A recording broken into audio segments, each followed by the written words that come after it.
When it comes to these aspects of life, terminology is not a question of semantics. When you say, I'm a confused soul, a soul cannot be confused. You are a confused mind. Why is it so important to correct this? Because if you do not understand the distinction between one thing and the other, suppose you go to your doctor because you have a cardiac problem and you say, "Doctor, my liver is giving me trouble." He will attend to something else, you know, isn't it? So it's very important.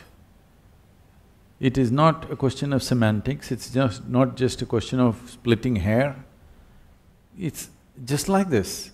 You have a heart problem but you go to a liver doctor.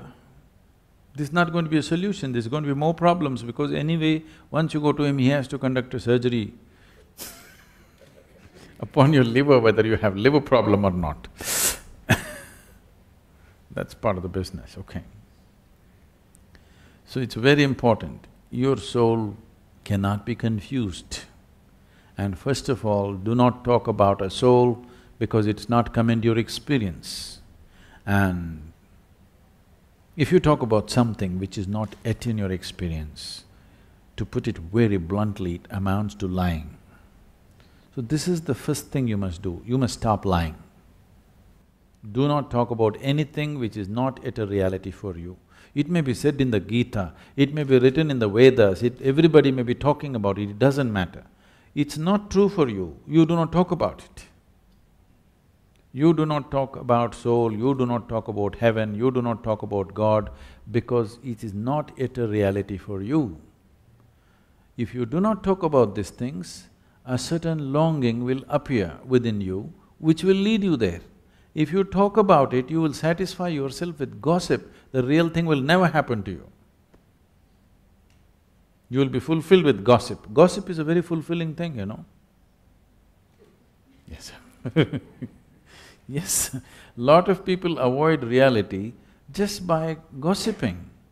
Whole lot of people avoid reality just by watching a cinema. Cinema is somebody's gossip, isn't it? Somebody's story.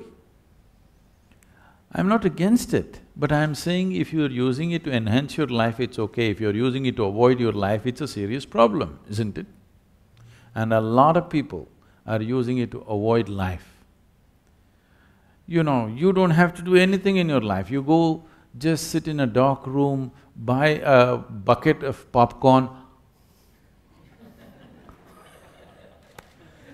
Somebody will love, somebody will fight, somebody will live, somebody will do everything. You just have to eat popcorn and it happens.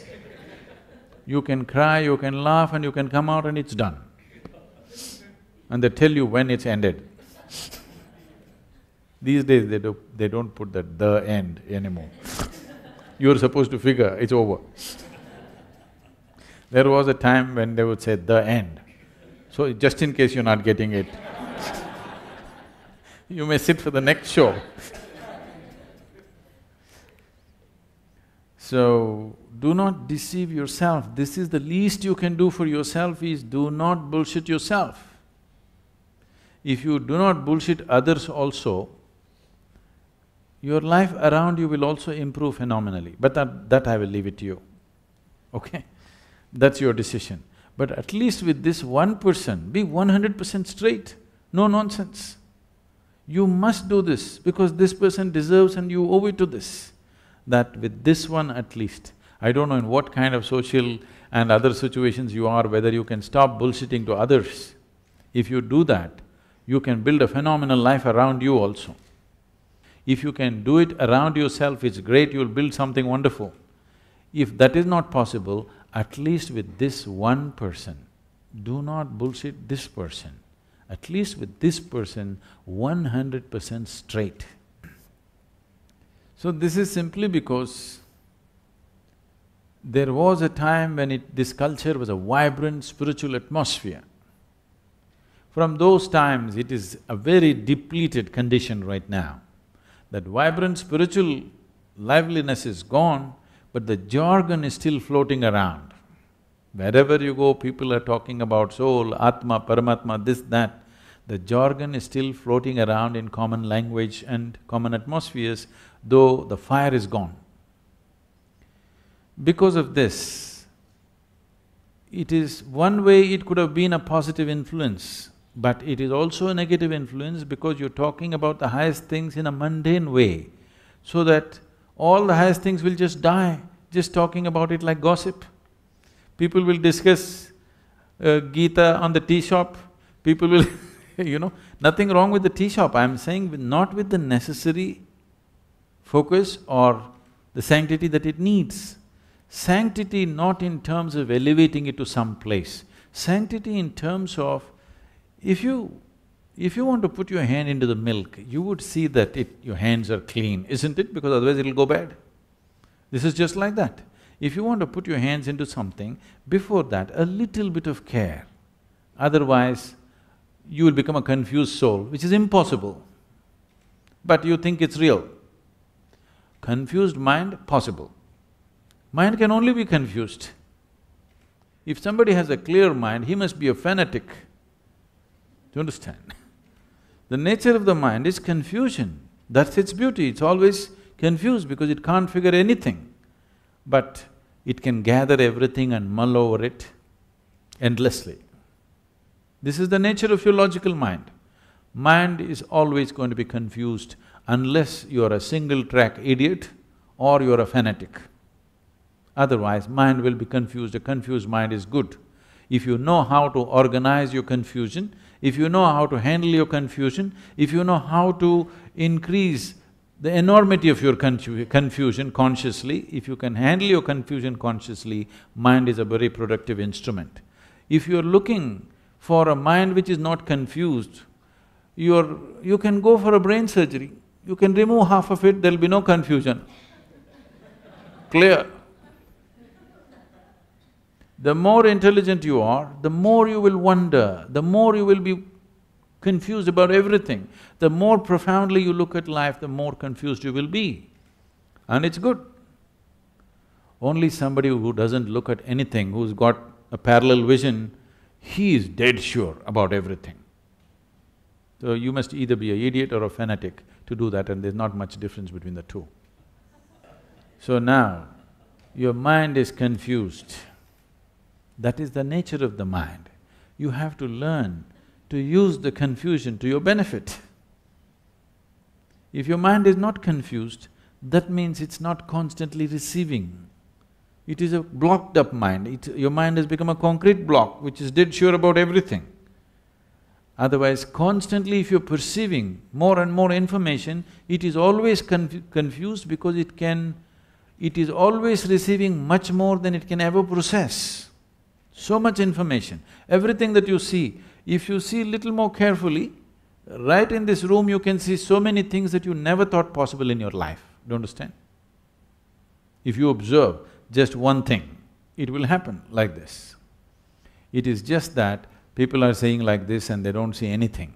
If they pay enough attention to any one thing, you will see a simple ant can keep your focus on for the rest of your life, it has so much in it.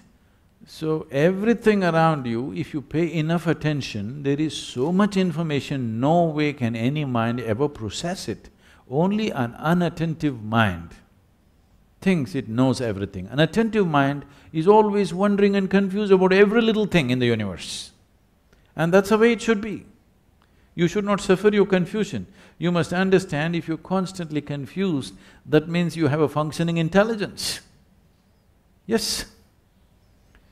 So, once you have separated your soul and your mind, a non-existent soul in your experience, the mind is receiving too many things from every direction all the time, endlessly, in wakefulness and sleep. The five senses are always perceiving endlessly. Most people are not alert to it, so their life becomes stagnant and boring. Confusion means there is still a possibility. Conclusion means it's death.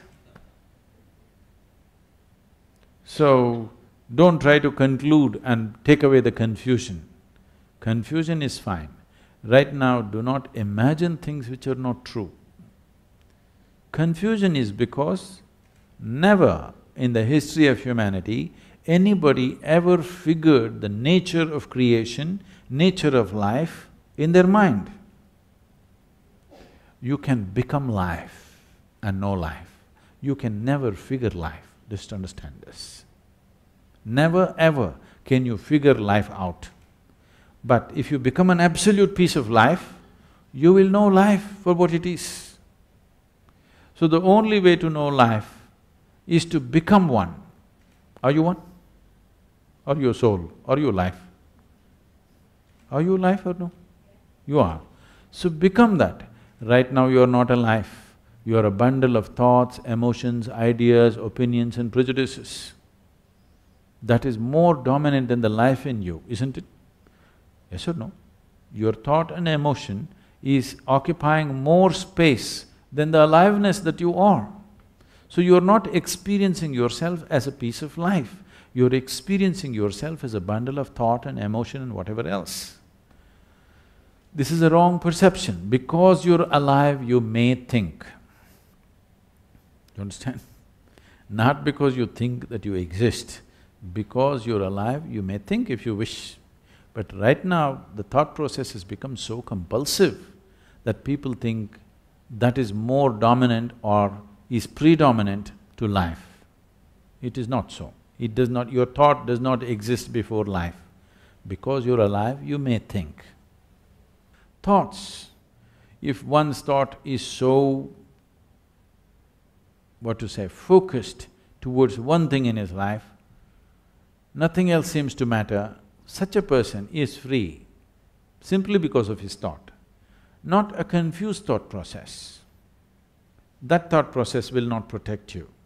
But if one's thought is like this, that it is absolutely connected to one thing and one thing only, a focused thought, such a thought can give you a lot of protection and a lot of purpose and a lot of capability. That's a different thing. But right now you are not in that state, it's better to use a simple tool. And you don't have to worry that somebody is going to affect you. You need to understand this. If you protect yourself, you will also protect yourself from well-being. Do you understand? So the protection should be such that only what is not necessary for you is filtered. You need a filter, not a wall. Yes? If you build a wall around you, it'll protect you from life itself. Lot of people are doing this. They want to protect themselves from death and danger, but what they will succeed is they will protect themselves from life. Even life won't touch them. They're so safe. Don't become like that. Life should touch you. Even if life smothers you, it's better than remaining untouched by life. Thank you.